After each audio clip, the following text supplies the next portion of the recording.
Smart listeners, laki-laki seringkali dituntut terlihat kuat dan tegar dalam berbagai situasi, bahkan sejak mereka di usia balita sekalipun.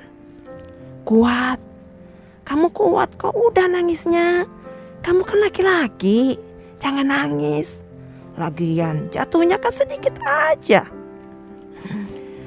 Demikian sekelumit komentar yang populer diucapkan orang tua ataupun pengasuh utama anak saat menghadapi anak balita laki-laki yang terjatuh. Laki-laki seakan tak boleh mengumbar tangis. Jika air mata menetes, seolah-olah itu adalah kesalahan dan aib.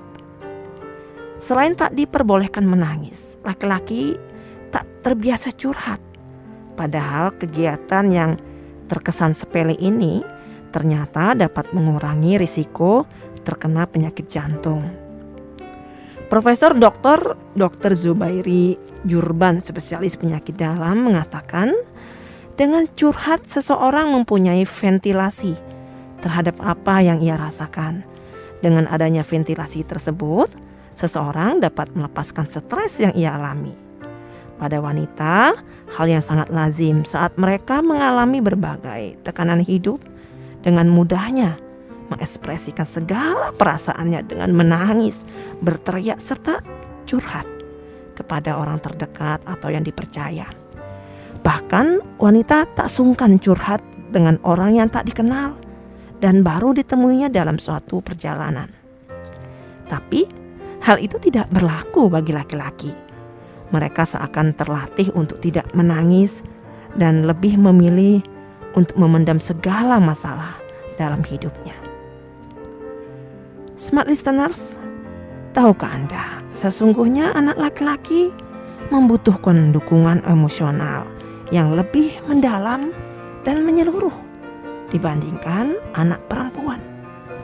Studi yang dilakukan oleh Sebastian Kramer, konsultan anak dan psikiater remaja yang bertajuk The Fragile Male pada tahun 2000 mendapatkan bahwa saat masih dalam kandungan, otak bayi lelaki lebih reaktif pada kondisi stres dan depresi yang dialami oleh ibunya. Janin laki-laki rentan terhadap cerebral palsy dan memiliki peluang lebih tinggi untuk dilahirkan secara prematur. Penelitian menunjukkan bahwa anak laki-laki memiliki kadar hormon stres, kortisol, yang lebih tinggi setelah kelahiran traumatis saat mereka terpisah dari ibunya. Laki-laki memang memiliki bagian otak hipotalamus yang lebih besar dibandingkan perempuan, sehingga membuat laki-laki memiliki kekuatan fisik. Tetapi di saat yang bersamaan membuat mereka kurang dalam pengaturan emosi secara mandiri. Selain itu, perkembangan otak anak perempuan memiliki kecepatan yang jauh lebih maju dibandingkan anak laki-laki. Secara psikologis, otak anak perempuan yang baru lahir setara dengan anak laki-laki berusia 6 minggu. Jadi, sekeras apapun anak laki-laki mengejar perkembangan anak perempuan di 6 minggu pertama setelah lahir, tetap saja perkembangan otak mereka berada pada tingkatan yang lebih lambat dibandingkan anak perempuan. Dan hal ini terus terjadi hingga menuju fase dewasa. Berbagai kondisi inilah yang membuat anak laki-laki lebih rentan terhadap trauma kelahiran dan pengasuhan yang tidak responsif. Seiring bertambahnya usia, anak laki-laki akan terus berjuang agar kemampuan otaknya lebih baik dan stabil. Begitu juga kondisi emosi dan psikologisnya. Tentunya dengan dukungan emosional yang memadai dari orang tua dan lingkungannya.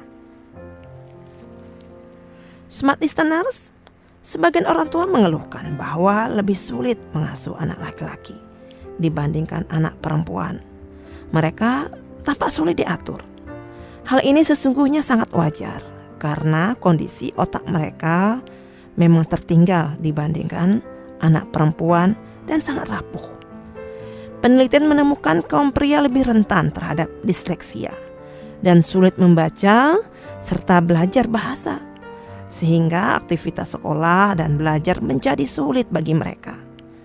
Anak laki-laki pun cenderung berisiko memiliki masalah ADHD dibandingkan anak perempuan.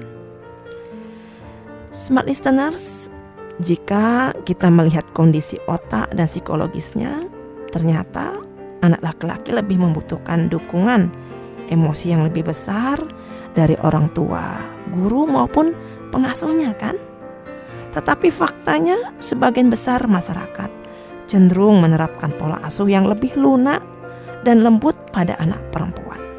Sedangkan pada anak laki-laki lebih tegas dan disiplin.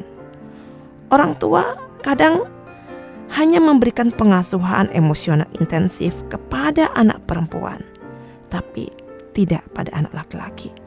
Padahal justru anak laki-laki lebih membutuhkannya. Anak laki-lakiku tersayang, jika engkau hendak menangis, maka menangislah nak. Jika engkau hendak berbagi beban pada ayah dan ibumu, maka berceritalah.